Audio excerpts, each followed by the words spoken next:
పావని గౌడ్. తెలంగాణలో పాలన పిచ్చోన్ చేతుల రాయి లెక్కైపోయింది. ఆ రాయిని పొద్దుగాలేస్తే ఎటి సురుతాడో ఎవ్వరికి అర్థమైతలేదు. ఇలా ఖమ్మం వేయండు, ఇంకో దిక్కిసిరిండు. పాలన చేయరా నాయన అని తెలంగాణ ప్రజలు అధికారాన్ని ఇస్తే పాలనను బంద్ చేసి పలికిమాలిన పంచాయతీలన్నింటినీ ముందటేసుకుంటాడు. తెలంగాణలో టీడీపీ పార్టీ భూస్థాపితం కావడానికే బీఆర్ఎస్ పార్టీ కారణం అని చెప్తాడు. అసలు ఎన్టీఆర్ గారు సొచ్చి సర్గానున్నారు కావచ్చు, ఆయనే విలువలతో కూడిన రాజకీయాలను చేసి కాంగ్రెస్ పార్టీకి వ్యతిరేకంగా టీడీపీ పార్టీని స్థాపించారు. ఇవాళ నువ్వు ఆ కాంగ్రెస్ పార్టీలో ఉంటూ ఆ కాంగ్రెస్ పార్టీ కండువ కప్పుకొని టీడీపీ పార్టీ మీద వల్లమాలిన ప్రేమ వలకబోస్తాను. నీ నయవంచన గురించి టీడీపీ పార్టీలకు తెలియదా? అసలు ఓటుకు నోటు దొంగ కేసులో పట్టపగలు బ్యాగు సంచులతోటి దొరికి నీ గురువునేమో కరకట్టకు దొబ్బినవు. నీ టీడీపీ పార్టీనేమో పాతాళానికి తొక్కింది నువ్వు కదా. తెలుగుదేశం పార్టీ ద్రోహివి నువ్వు. తెలంగాణలో ఉట్టి తెలంగాణలో అందరిని బ్లాక్ మెయిల్ చేసి ఆస్తులు సంపాదించుకొని ఆంధ్ర నాయకుల మోచేతి నీళ్లు తాగుకుంటా తెలంగాణ ఉద్యమకారుల మీద రైఫిల్ ఎక్కుపెట్టిన రైఫిల్ రెడ్డివి నువ్వు కదా. ఈనాడు కాంగ్రెస్ పార్టీలో ఉంటూ ఆ బీజేపీ చీకటి ఒప్పందాలు జరుపుకుంటూ రేపో మాపో కాంగ్రెస్ పార్టీని కూడా గంగలో కలపతందుకు ఎత్తిస్తున్నది నువ్వు కదా. ఎట్టెట్టా బీఆర్ఎస్ గద్దెలు కూల్సల్లా, ఆస్తులు ధ్వంసం చేయాలా? దేనికి బిడ్డ?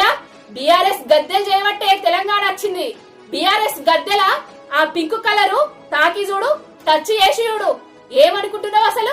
కేసీఆర్ గారిని 100 మీటర్ల లోతులో పాతి పెట్టాలా? రేపు మహిళలు 100 మీటర్ల లోతుల పాతి పెడతారు నిన్ను. నిరుద్యోగులు 1000 మీటర్ల లోతుల తొక్కుతారు నిన్ను. రైతులు 100 గోలల బాయిల బొంద పెడతారు నిన్ను. గుంపు మేస్త్రి నోరు జాగ్రత్త పెట్టుకొని మాట్లాడు బిడ్డ. అందరికీ నమస్తే, నేను మీ పావని గౌడ్. తెలంగాణలో పాలన పిచ్చోన్ చేతుల రాయి లెక్కైపోయింది.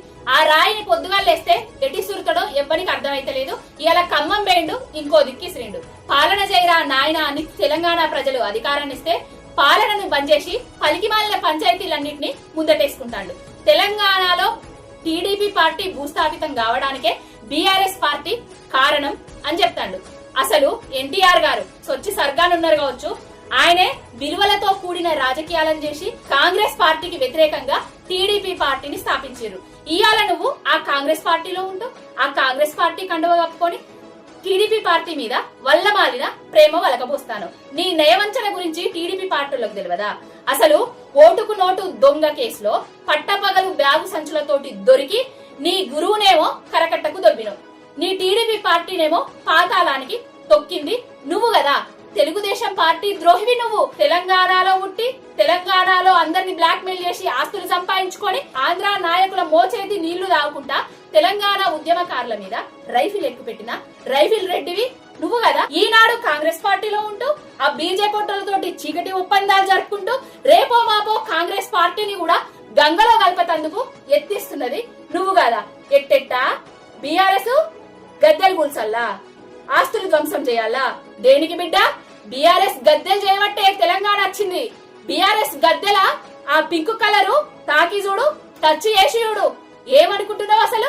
కేసీఆర్ గారిని 100 మీటర్ల లోతులో పాతి పెట్టాలా?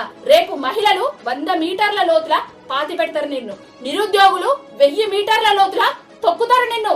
రైతులు 100 గోలల బాయిల బొంద పెడతారు నిన్ను. గుంపు మేస్త్రి నోరు జాగ్రత్త పెట్టుకొని మాట్లాడు బిడ్డ. ఖబర్దార్.